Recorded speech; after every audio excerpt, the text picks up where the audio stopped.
You talk about Europe, and you are a real specialist in Europe. We all hear all these stories, Europe and all that. But let me ask you directly. Can Europe survive in this kind of a situation? Because we are export-oriented.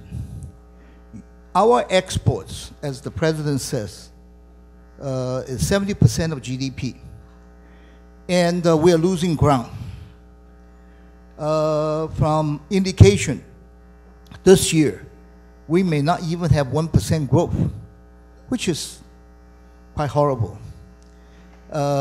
If Europe don't pick up, US, you have a big contest in November. We don't know where it's going either.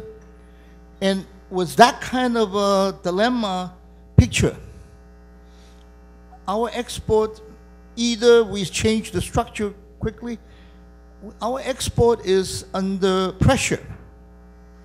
So, you know, first question is, Europe under this situation, will it last? Because if it doesn't last like this, and if it doesn't recover quickly, how are our export going to recover in such a manner? And we are export-oriented. I think that's everyone's question here. Don't forget, you're a master now, 大师. So an example would be European-wide regulation of banks, which they don't have. European-wide things like deposit insurance, which are associated with that, which they don't have. And ECB, that has the same powers of a central bank like the Bank of England, they don't have that. You know, a central bailout fund that has the ability to really raise resources, they don't have. None of those things are in place. So,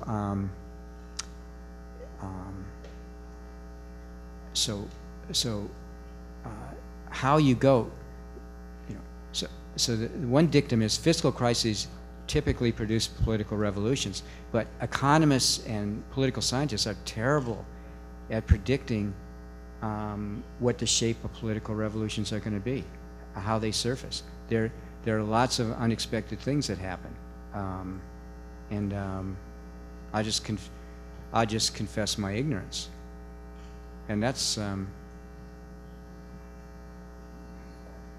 okay. So, you know, in terms of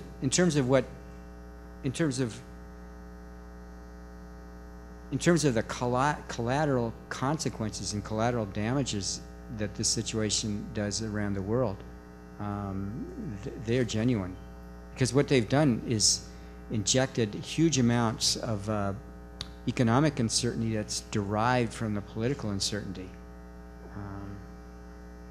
But you know, so there's political risk that the situation in Europe has created in terms of what the European fiscal policy will be and what its design will be, what their tax and regulation policy. There's similar things in the United States with our fiscal cliff. That creates a great deal of uncertainty for businessmen. I don't know how that's going to be resolved. I know it's important. Due to time limitation, I'm going to channel you to what will affect Taiwan, us. Okay. You talk about rational expectation model, recursive methods, etc. I catch up reading your book. All this requires rationality. But the whole world now is so tied up together.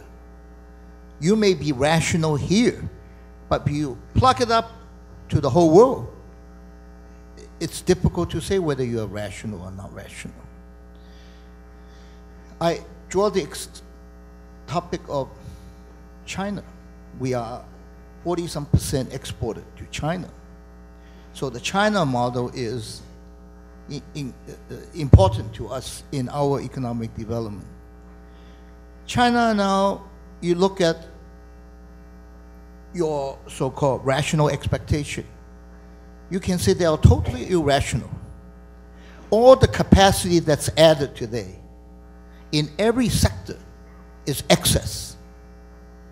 Now, they keep on making same mistake, or they keep on making these excess, which in their view may be rational for the long run, but certainly not rational for the short run.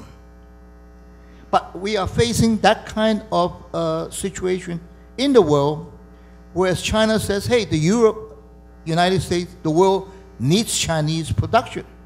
So the Chinese created all this excess capacity.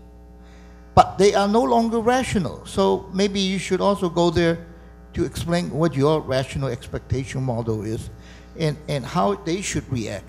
Because every capacity, every element, from steel, from housing, from, not housing, we skipped housing, sun panel, LTE, all these capacity are excess to the degree that we don't see digestion right away. So there's no rationality on this. And the world is now all tied up together. You can ship to everywhere.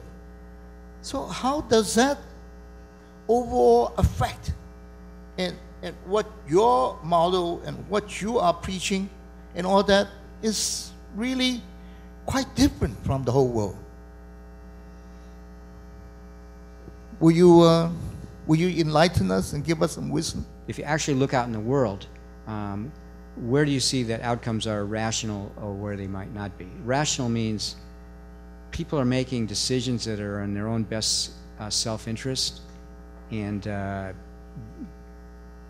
when they make forecasts of the future, they're about as accurate as they could get, given all the statistical uncertainties. So there's an old question, and it relates to your question about China. So what gives rise to rational expectations or rationality prevailing in the world? So Milton Friedman gave this answer a long time ago. It's competition and survival. It's like competitive markets. So I may have really wacky beliefs, but I may be in an industry, if I'm in a free market economy, where my competitor has beliefs that are more informed and less wacky. And what's going to happen is I'm going to start making bad decisions. He's going to make better decisions. And the wealth and the demand is going to go to him. So there's this survival thing that goes on in competitive economies.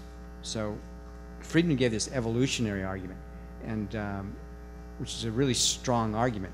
Now, what's true is in command economies, those are dulled.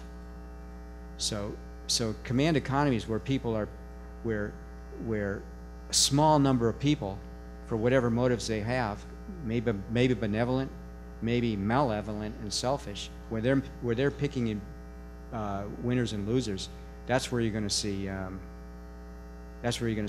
things that are irrational.